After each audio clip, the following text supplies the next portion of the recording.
सैलानी बाबा का जन्म। यह कहानी है एक सौदागर के पुत्र की, एक पहलवान की, एक मुसाफिर की, एक सत्शिष्य की, एक अब्दाल की, एक कलंदर की, एक नक्शबंदी की और सबसे महत्वपूर्ण एक काबिल सद्गुरु की।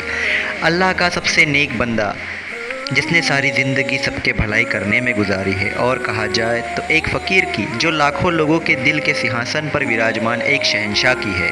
श्री सैलानी बाबा का जन्म 19वीं सदी के तीसरे हिस्से में हिंदुस्तान की राजधानी दिल्ली शहर में हुआ था। राजधानी दिल्ली में श्री सैलानी बाबा का जन्म होना बड़ा ही नवाबी, ठाट बाट और गर्व की बात थी।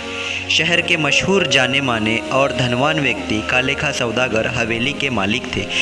दिल्ली के बाज़ार में उनकी शोहरत बड़े ईमानदार और नेकी से व्यवहार करने वाले व्यापारी के रूप में थी। उस समय उनकी ज़ुबान की बड़ी इज्जत और सम्मान किया जाता था।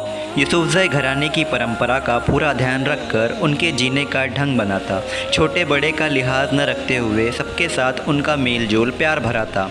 हवेली धन दौलत शान शौकत से भरपूर थी, मगर हवेली के मालिक को कोई औलाद नहीं थी। हवेली की मालकिन ज़ोहरा भी दिल की बिल्कुल साफ़ और पाक इंसान थी। दिल्ली शहर के दौलतमंद कालेखा सौदागर की बीवी होकर भी शबनम की तरह खूबसूरत तो थी, मगर संतान सुख के अभाव से उनका मन सदैव दुख से भरा हुआ था। एक मर्तबा जुमेरात का पाक दिन था। ज़ोहरा भी दुखी मन से दरवाजे पर दूर रास्ते पर नज़र लगाए खड़ी थी। अचानक उनकी नज़र दूर से आने वाले एक लंबे फ़कीर पर पड़ी।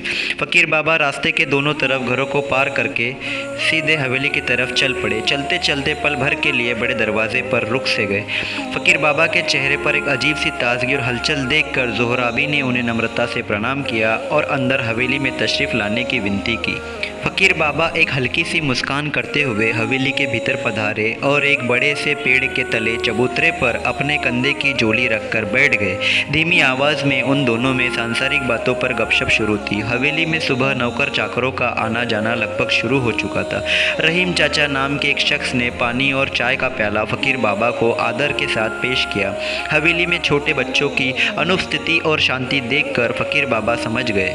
ज़ोहराबी ने अपनी दुख भरी दास्तां उन्हें सुनाई तो ज़ोहराबी के दिल का नासुर फ़कीर बाबा जान गए।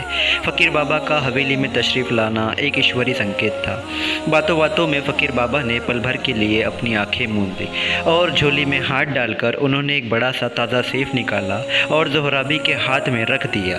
फिर फ़कीर बाबा ने कहा, बेटी, परमेश्वर बड़ा दयालु है, रहमत वाला है। सर्वश्रेष्ठ अल्लाह तुम्हें नाउम्मीद नहीं करेगा, वह तुम्हारी तमन्ना अवश्य पूरी कर देगा।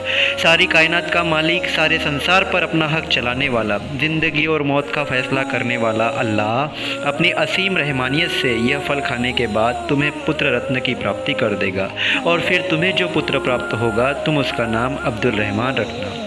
तुम्हारा पुत्र दृढ़ निश्चय वाला होगा और अपनी इच्छा से सब कुछ हासिल करेगा, मगर तुम्हारा लाडला आम जीवन जीना पसंद नहीं करेगा। ईश्वर की भक्ति में मशगूल, अध्यात्म में अति उच्च पद प्राप्त करने वाला होगा। अल्लाह पर विश्वास रखकर अल्लाह के सिमरन में यह सेब खा लेना, सब कुछ तुम्हारे मन पसंद ही होगा।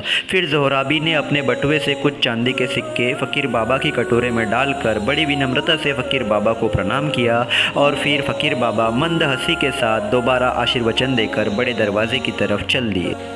उचित समय पर फ़कीर बाबा के आशीर्वाद फलद्रुप हो गए। समय बीतता चला गया। ज़ोहराबी गर्भवती हुई। गर्भवती होने के कारण ज़ोहराबी ऐश्वर्य, खान पान और वस्त्र अलंकार के रेलचेल में मग्न थी। धीरे धीरे दिन पूरे होते गए। एक दिन प्रभात के शांत समय पर अचानक छोटे मुन्ने की रोने की आवाज़ से पूरी हवेली झूम उठी। फ़कीर बाबा के अल्फाज मानो ईश्वर का हुक्म बन गया। ज़ोहराबी और कालेखा सौदागर पुत्र रत्न की प्राप्ति से अमीर बन गए। 40वें दिन नामकरण विधि संपन्न हुआ और फिर बेटे का नाम अब्दुल रहमान रखा गया।